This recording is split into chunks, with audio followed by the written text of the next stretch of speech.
Hit well into center field. Pilar back. He's going to run out of room, folks. No, he caught it. He did not run out of room. He caught it at the wall, and that's going to end the inning. What's going on, everyone? Welcome back to the Humm Baby Baseball channel. And today we got San Francisco Giants transactions to discuss. And Giants fans are pissed because of one of these transactions. And it's not the first time this offseason Giants fans have been pissed. Farhan Zaidi's got his list. How to piss off Giants fans. Let's get rid of those bullpens, get them off the field. Move in those fences. Let's mess up the stadium a little bit. Let's bring in Gabe Kapler. That'll get them going.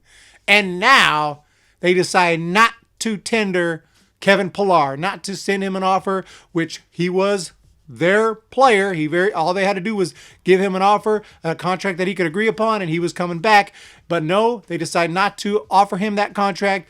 Therefore, he's now a free agent, and Giants fans, in large part, not happy. And personally, I'm not happy about it because I wanted to see him out there because I think that he helps the team. I think he was a great pickup. I think he made the 2019 season a lot better. But on the same hand, obviously, is he going to be a big part moving forward of this transition back into winning that hopefully happens at some point? Probably not, I guess. I mean, he could be, but I guess not. Obviously, they didn't feel he would be. They want to give the younger outfielders more of a shot. At least that's what Zaidi said. It was a difficult decision. It was a baseball decision, not a financial decision. We want to make sure that we can provide the opportunity to some of our younger outfielders who have emerged over the last year. So that was Farhan Zaidi's explanation. Now, Kevin Pilar would have cost about $9.7 million to hang on to, approximately. They had to negotiate a deal, but weren't able to do it. But to say that finances weren't part of it, I mean, obviously they were part of it. Might not have been the main thing, but it was part of it. If you could have got him for $1 million, you would have got him because they signed another guy for about $1 million, $975K to be exact, and that is Alex Dickerson. And I'm going to talk about him in a minute and a couple other guys that are coming back, and that's the good news. There are some guys coming back that could be very helpful and are pretty good dang players that I'm going to talk about in a second. But the Kevin Pilar thing has got people riled up because he was so exciting to watch out there. Not just in the outfield, the dude brought his bat with him from Toronto. He drills 21 home runs, 87 RBI. The guy was just exciting offensively, defensively, amazing. He brought an energy to the team that we needed that really propelled us through that 2019 season, even though it was not a successful year as far as standings goes, as far as win-loss goes, but as far as just watching baseball and, trying to send out Bochy on the highest note we could. I think a big part of that was Pilar coming over, obviously Yastrzemski, obviously Alex Dickerson, and a lot of guys who just stepped it up in 2019 to kind of make up for the veterans who were not stepping it up so much. All due respect to them. And that's what made the season more bearable, brought us some exciting wins, some big moments to think back on, and 2019 was not the worst season of the decade at all, even though it did not result in a playoff run. Hey, it was okay because of guys like Kevin Pilar. And when you say we're not going to tender him a contract, he's not going to be back in 2020, it kind of just starts to compound, especially for fans who are pissed off about Gabe Kapler. I didn't want Gabe Kapler, but I accept the decision. I'm going to live with it. I'm going to hope for the best. I'm going to support him. Fine. But it's just like one decision after another, and eventually some fans they've just had it. Jumping on Twitter here, don't like it. Pilar, one of the few bright spots from last year. This is absolutely nonsense. I really hate this move. I want him back. A guy who can cover line to line in the outfield and bring a strong bat into the lineup. This move makes total sense. I sense the sarcasm in this person. Well, this just sucks, Misty Davis says.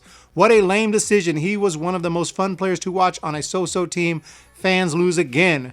Farhan made some really good moves last season. I don't get this one. Pilar was a badass and kept the fan base engaged. Josh says, whatever, bruh. I won't dust off the pitchfork for this, but if you don't re-sign Bum, then you're dead to me on sight. Damn. But at the end of the day, Farhan Zaidi has to make these decisions. It's his job to improve this team, and he's trying to do so. We fans might look at it and say, what the hell are you doing? We may look back in 2-3 years and hopefully understand what he was doing. That's all we can hope for. We might look back in 2-3 years and say, this guy was horrible. They're going to fire him. We're going to say, what the heck? Kapler was horrible. Pilar goes somewhere else and is awesome. We're just going to be pissed off. instinctually, of course I want to keep Pilar. He's so awesome out there in the outfield. He brings power. The guy seems like he can hit, and he can hit to a certain extent, though. Getting on base is important, too, especially for these analytically driven minds.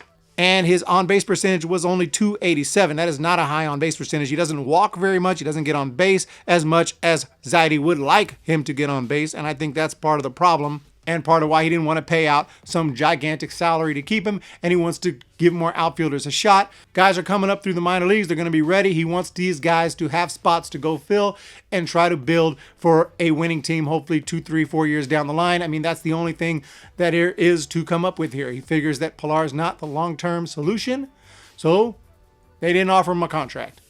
So Kevin Pilar is a free agent. 99% he'll be going somewhere else. Technically, still could sign back with the Giants, and but I highly doubt it, because if they couldn't come up with an agreement, when they had him, they're not going to come up with an agreement when he can go anywhere he wants, and lots of teams are going to offer him big money. So more than likely, Pilar is going to be elsewhere. But the Giants do offer a contract to a few other guys, including Alex Dickerson, and Alex Dickerson was a nice story last season. Came up, hit .290. Hit really well, the big grand slam, hitting a lot of doubles, hitting a lot of RBI hits just left and right.